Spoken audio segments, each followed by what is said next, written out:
హైదరాబాద్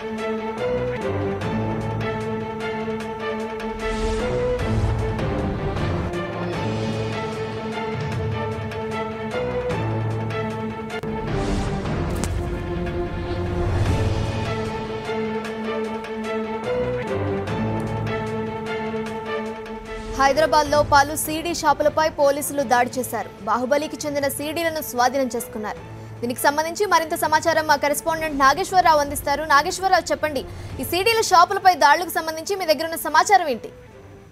నిర్మా, ఎంతో ప్రతిష్టాత్మకంగా తెరకెక్కిన బాహుబలి సినిమా రిలీజ్ అయ్యి ఒక 2 రోజులు కాకముందే పైరసీ భూతం వెంటాడిందని చెప్పుకోవచ్చు. ఎందుకంటే రిలీజ్ అయిన రోజు రాత్రి హిందీ వెర్షన్ ప్రింట్ అయితే నెట్ లో హల్చల్ చేసింది. ఏదైతే మన బాహుబలి హిందీ వెర్షన్ ఉందో ఆ హిందీ వెర్షన్ రిలీజ్ అయిన కాసేపటికే నెట్ లో హల్చల్ చేసింది. రిలీజ్ కాకముందు అల్లు అరవింద్ గాని, తర్వాత చిత్ర దర్శకుడు రాజమౌళి ప్రెస్ మీట్ పెట్టి, ఫిల్మ్ ఛాంబర్ లో ప్రెస్ మీట్ పెట్టి హైకోర్టు నుంచి జాండో ఆర్డర్ తీసుకొచ్చాము. అన్ని ఐఏఎస్బీలు అంటే ఇంటర్నెట్ సర్వీస్ ప్రొవైడర్స్, అంటే మన దేశం మొత్తం మీద 350 సర్వీస్ ప్రొవైడర్స్ ఉన్నాయి. వాళ్ళకి జాండో ఆర్డర్ అంటే కోర్టు నుంచి జాండో ఆర్డర్ ఇచ్చాము.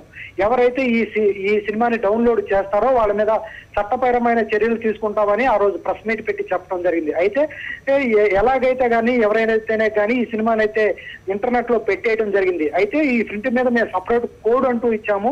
ఎవరైతే దీన్ని డౌన్లోడ్ చేస్తారో, ఏ సర్వీస్ ప్రొవైడర్ నుంచి డౌన్లోడ్ చేస్తారో వాళ్ళు మాకు ఇట్టే తెలిసిపోతారు అన్నట్టుగా చెప్పడం కూడా జరిగింది. అలాగే హిందీ వెర్షన్ సంబంధించి పూణే నుంచి ఆ ప్రింట్ లింక్ పెట్టినట్టు తెలుస్తుంది. అలాగే ఓల్డ్ సిటీలో సౌత్ జోన్ కి సంబంధించి ఓల్డ్ సిటీలో 110 బాహుబలి సీడీలను పట్టుకున్నట్టు తెలుస్తుంది. అంటే ఈ ప్రతి ప్రింట్ మీద వాళ్ళకు ఒక కోడ్ పెట్టడం జరిగింది.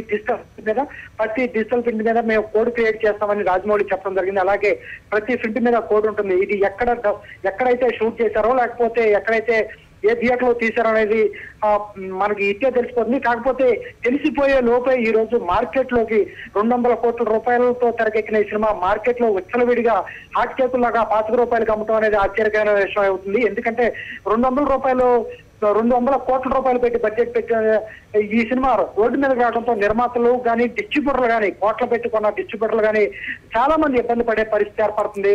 ఎన్నో రోజుల నుంచి పైరసీ భూతం అనేది టాలీవుడ్ ని వెంటాడుతూ వస్తుంది. కానీ చిన్న సినిమాలకు ఒక రకంగా తీసుకున్నా ఈ 200 కోట్ల బడ్జెట్ తో తెరకెక్కిన బాహుబలి మాత్రం చాలా ఇబ్బందికరమైన పరిస్థితి. ఎందుకంటే పైరసీ భూతానికి దీనికోసమనే ఒక పైరసీ సెల్ ఏర్పాటు చేశారు. టాలీవుడ్ లో కూడా పైరసీ సెల్ ఉంది. ఇప్పుడే మనం రాజ్కుమార్ గారితో మాట్లాడటం జరిగింది. అయితే వాళ్ళు ఐఎస్బీలు ఎవరైతే మనం జాండో ఆర్డర్ ఇచ్చారో వాళ్ళతో మాట్లాడితే ఎక్కడి నుంచి లీక్ అవుతుంది, వాళ్ళ సమాధానం ఏంటో కనుక్కోమంటాం చెప్పడం కూడా జరిగింది.